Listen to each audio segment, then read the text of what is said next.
Anjar hayang salamet tina pangroga hala. Ku kituna manehna kabur ti lemburna. Can boga tujuan ka mana? Geus sabaraha poe manehna kabur, ayeuna aya di tengah leuweung. Ayeuna panon poe geus surup. Sora orok keur ceurik. Teuing sora nahaon. Kalebar kana nyawa jadi nyawa, bulu pundakna muringkak. Beuteungna kukurubukan. Geus sabaraha poe gawena ngan lumpat nyalingker, nyumut, muringkak. Waktu keur nyieut-nyieut dieu kajadian sabaraha poe ka tukang manehna ngadenges sato leuweung nyaeta sora ucing garong anu awor-aworan jeung sora nu ea-eaan badi sada sora orok. Bismillahirrahmanirrahim. Kadenge aya soranan henteu ngagorowok atawa ngacoeak. Kabeh kasilep. Sora nu diteruskeun alhamdulillahirabbil alamin. Manehna rung hingeuh sora teh asa deukeut tapi nepi ka tamatna Al-Fatihah can kapanggih saha nu ngucapkeun. Manehna heran pacampur jeung muringkak bulu punduk. Tatetla aya nu keur salat ungket-ungket dina ponggo cau. Sanggeus nu salat geus saweuh salam geus kitu jut turunan tina luhur dina daun cau eta. Turunna teh siga ngalayang jangjangna ngeurap-ngeurap. Apek teh eta aki-aki anu disorban namina Kyai Ngesti. Keluar sia. Jika boga dosa wae nyumput. Mung, saha maneh? Eueuh. Hayang dipacok orai kitu. Keun bae teh sieun, paeh. Gedeng deui orai heja rek meuting di dinya. Orai hejo. Eueuh. Jika budak liwar we. Urukeun keluar hayang paeh mana dipacok. Tong loba omong, paehan mah paehan we. Beleguk geus buru keluar saha maneh. Di mana ini teh?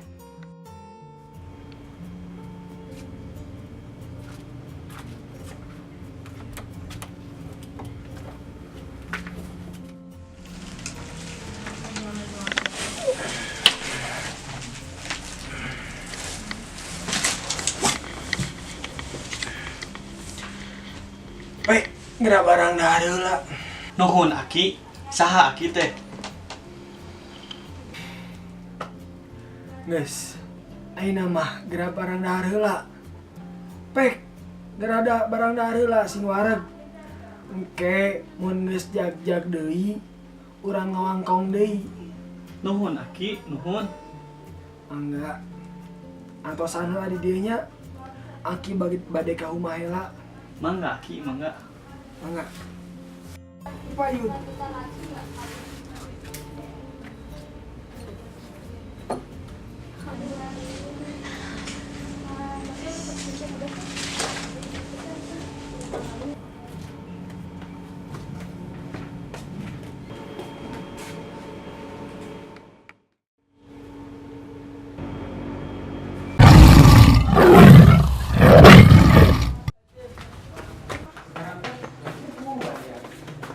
Ayo ujang kunaon ciga nu kaget kieu ciga nu leuwas. Itu Ki, di ditu aya ucing gede Ki.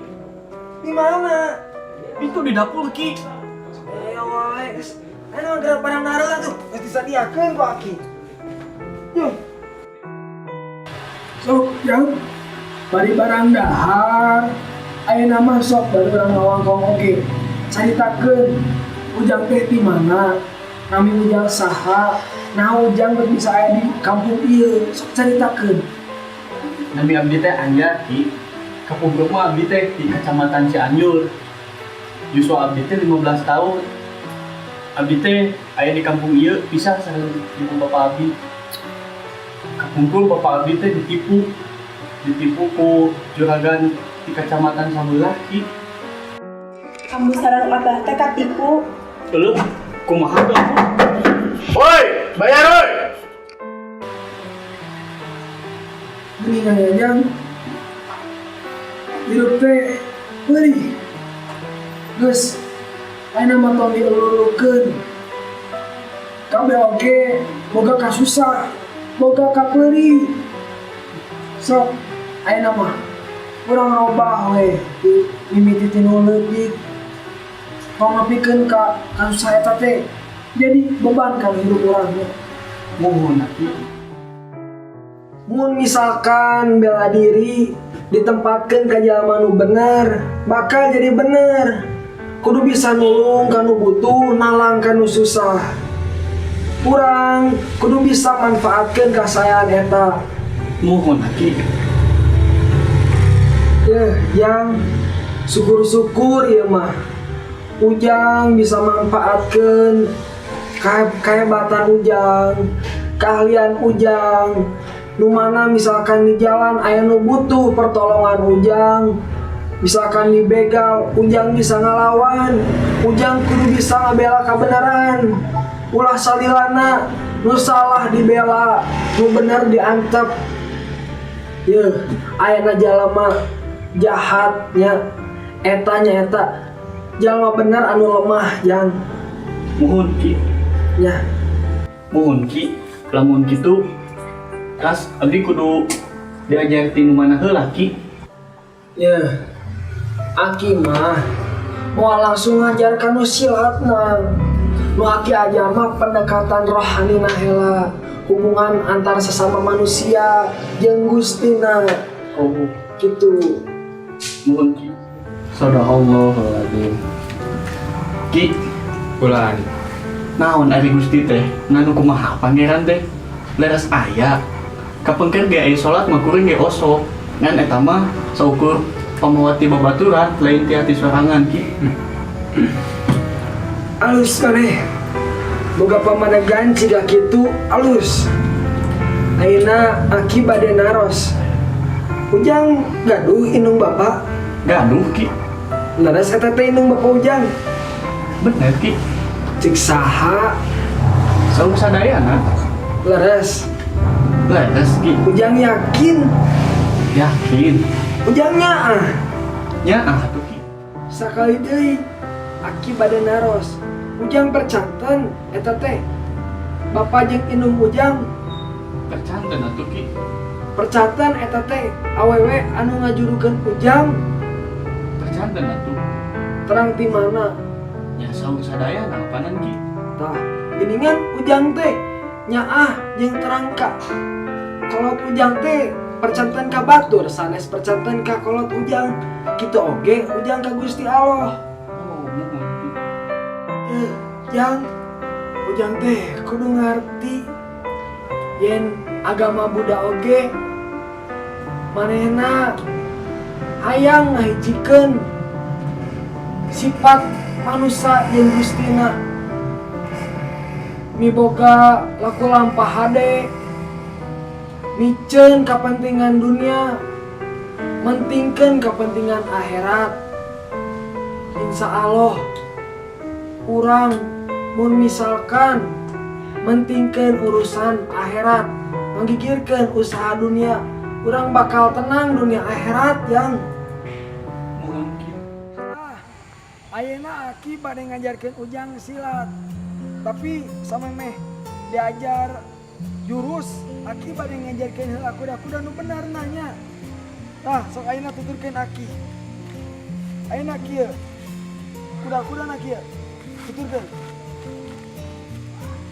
Ayeuna ka dieu. Ciga maung. Tah itu. Tah lamun atos kieu kumaha deui Ki?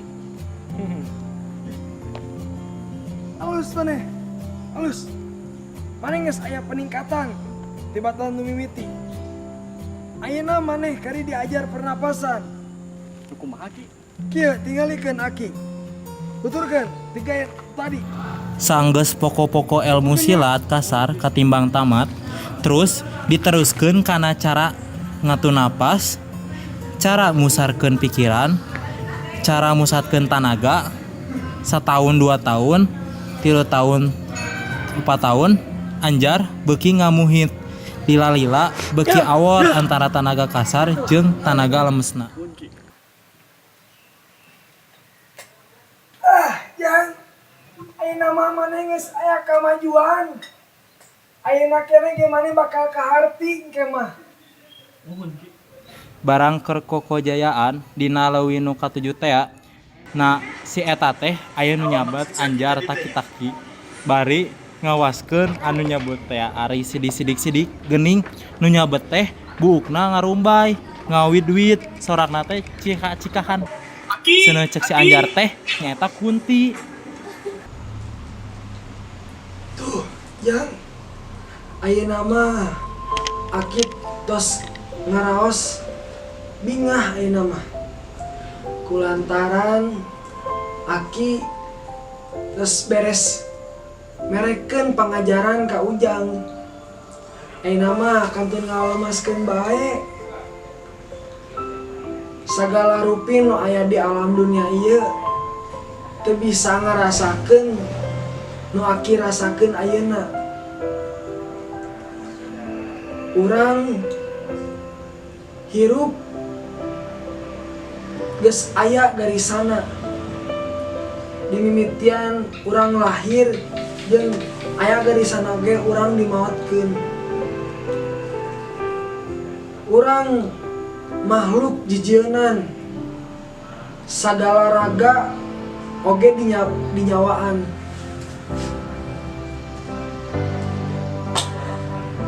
Tong cerik atuh Jang. Aki jadi berat ninggalkeun dunia ieu teh. Rumus, abdi teh can bisa mulang terima kana kasayan Aki. Jang, ulah gaduh pamikiran kitu. Aki mah henteu jual beli harta, teu jual beli ilmu. Aki mah ridho, ikhlas Aki mah. Hiji nu Aki titip ilmu nu geus diberekeun kabisa Aki nu geus diberekeun ka Ujang. Titip gunakeun kanu hal nu kasayan. Aki geus mere pakarang kanu begal eta.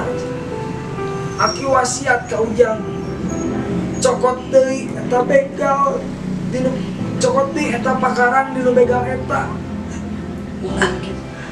Aki, Asyhadu alla Aki, ilaha Aki, illallah. Aki, Wa asyhadu anna Muhammadar Rasulullah.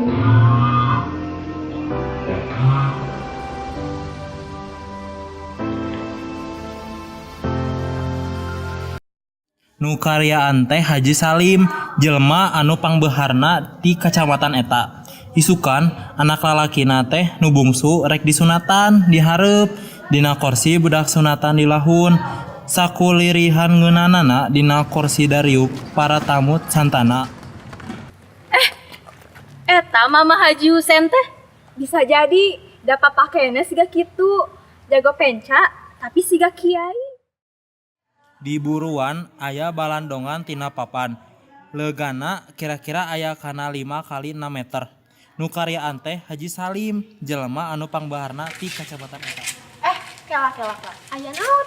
Eta Mama Haji Husen teh nya meureun da bejana mah papakeana siga kitu, jago panca tapi siga kiai. Dulur-dulur, Aya naon? cek Haji Husen lamun rohanina kuat, jasmanina oge kuat.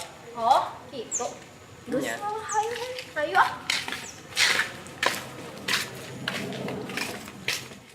Assalamualaikum warahmatullahi wabarakatuh. Waalaikumsalam warahmatullahi wabarakatuh. Jisim kuring ngawakilan Bapak Haji nyaeta Bapak Haji Salim rek ngahatur nuhunkeun ka sadayana nu tos dongkap. Si Ujang dibersihan, hoyong dipinanggakeun penca, hoyong dipakaulan ku mangna. Mudah-mudahan terjadi tunggul sirungan catang supaan. Amin. Tah mangga disaksekeun. Mudah-mudahan si Ujang teh lulus bagus, dijauhkeun balaina dideketkeun rezekina sarta dicaang padankeun hatena. Amin. Ieu mah mung sakadar pakaulan sabenerna mah ilmu penca, ilmu gerak teh sanes ditujukeun kanggo gumede atau napi jumago. Sabaikna mah sila teh ditujukeun kanggo niatkeun jasmani sareng rohani. Mung sakitu ti abdi. Wassalamualaikum warahmatullahi wabarakatuh. Waalaikumsalam warahmatullahi wabarakatuh. Kebiasaan zaman harita dina ngasupan lain demonstrasi anu geus babadamian ti anggalna, tapi saha bae anu hadir atawa anu lalajo meunang ngasupan.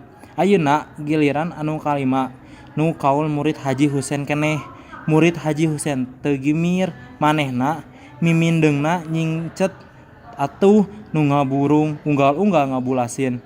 Eta nu sorak bakating ku panaju atuh murid Haji Husen teh ngalayang padungdung neangan lawan deui. Manya tuh aja mapet bikin panggungan make kayu bobo atuh atawa ngarah ngahaja di poros nu kaul. Hei dulur-dulur, dina kali yo dikakok-kakok deui nya. Yeuh, main ngalamekeun ieu acara urang bodog ilmu nyeta, ieu mah nya teh murid Haji Husen anu jago pengsan nu kasor teh ya.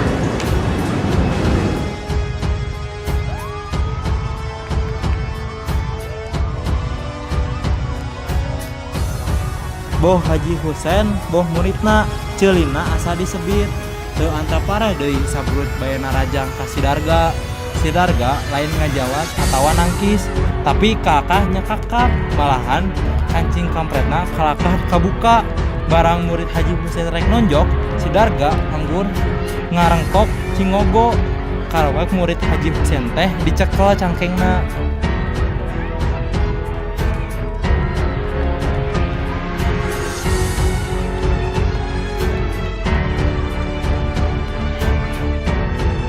Alhamdulillah Gusti.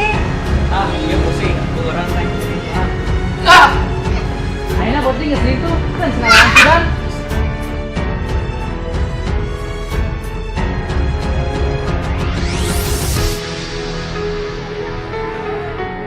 Non. Dina hiji poe Sidarga ngahaja datang ti beurang. Keur meujeuhna panas mentrang-mentring datang ka lembur Haji Husen. Kebenaran sababaraha poe samemehna di lembur aya nu tos ngawinkeun. Sidarga rek diijeun lantaran besan ngajajal pangati Haji Husen. Sini sorangan euy.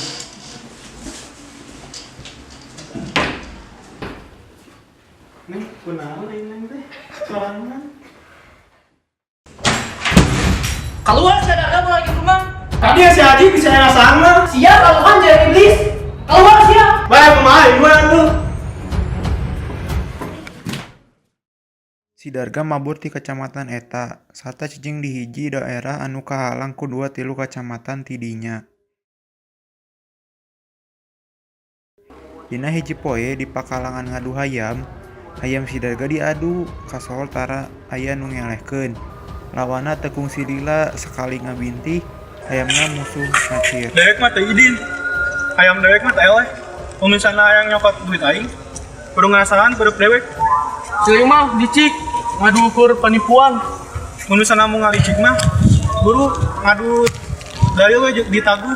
Yeuh, dek duitna mah. Ngasaan beureuk.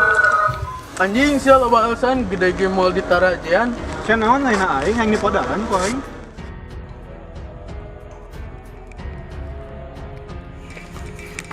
Si lain sangaran. Nama ke mau ngarang segala. Imah di mana? Tadi bawah ada berat.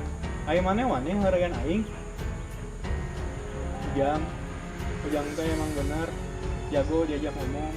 Kurang geus dirasakan. Mending urang ge ulin kaulinan wah. Wah kumaha? Lantaran orang pada wah. Mending urang teu nganggo cara adu peureuk penjajakeun, mending urang nganggo cara nu kolot. Atuh bakal jadi pacundang. Marek jadi gandek wing. Gandek mah tinggal gandek aya mun nasib mah. Endang kumaha? Nya simpelna mah kieu. Mun misalna nu kaasupan ti heula eta nu eleh. Jaka teh murid Kiai Ngesti lantaran geus boga getih kotor watak ngabuhaya darat urat kana ngabangsat muncing ngogo teh tagog bedog muncin dakel surup bajul baragajul dina siliwanda begal sebenarna upama jelema nu boga watek hade tapi campur gaulna jeung bangsat lila-lila tangtu bakal kabawa jahat. Jadi ieu murid Ki Ngesti teh maneh pasti Darga. Ayeuna urang selesaikeun di dieu Darga. Boleh. Sok.